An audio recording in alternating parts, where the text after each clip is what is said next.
ചില സ്നേഹം നിറഞ്ഞ പോലെ ഇന്നത്തെ സുവിശേഷത്തിൽ നമ്മൾ വായിച്ചായിട്ട് നല്ല സമരിയക്കാരന്റെ ഉപമയാണ്. ഇവിടെ നല്ല സമരിയക്കാരനായിട്ട് കടന്നു വരുന്ന വ്യക്തി വഴിയരികില് ഇങ്ങനെ അവശനായിട്ട് കിടക്കുന്ന ഒരു വ്യക്തിയെ കൊണ്ടുവന്ന് സത്രത്തിൽ കൊണ്ടുവന്ന് പരിചരിക്കുകയാണ്. അവിടെ 2 ധനാറ കൊടുത്തിട്ട് പറയുകയാണ്, ഇവന്റെ കാര്യങ്ങൾ നോക്കിക്കൊള്ളണം, കൂടുതലായിട്ട് എന്തെങ്കിലും ചെലവാവുകയാണെങ്കിൽ നാളെ ഞാൻ വരുമ്പോൾ തന്നുകൊള്ളാമെന്ന് പറയുക. എന്ന് പറഞ്ഞാൽ തന്റെ സമ്പത്ത് വെച്ച് മറ്റൊരാളെ ശുശ്രൂഷിക്കുന്ന ഒരു വഴിയരികിൽ കിടക്കുന്ന സഹായം അറിയിക്കുന്ന ഒരു വ്യക്തിയെ തന്റെ സമ്പത്ത് വെച്ച് ശുശ്രൂഷിക്കുന്ന ഒരു മനുഷ്യൻ, ഇയാളെ നല്ല സമരിയക്കാരൻ എന്നാണ് വിളിക്കുന്നത്.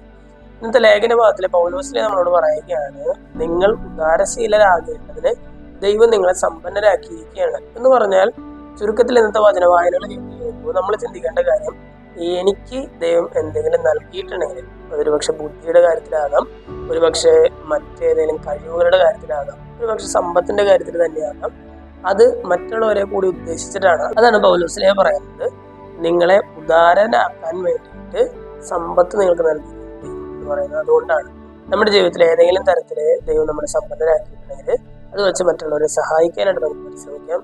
അതിന് ഇന്നത്തെ വചന വായനകൾ നമുക്ക് മാതൃകയാകട്ടെ. ദൈവം എല്ലാവരെയും സമൃദ്ധമായിട്ട്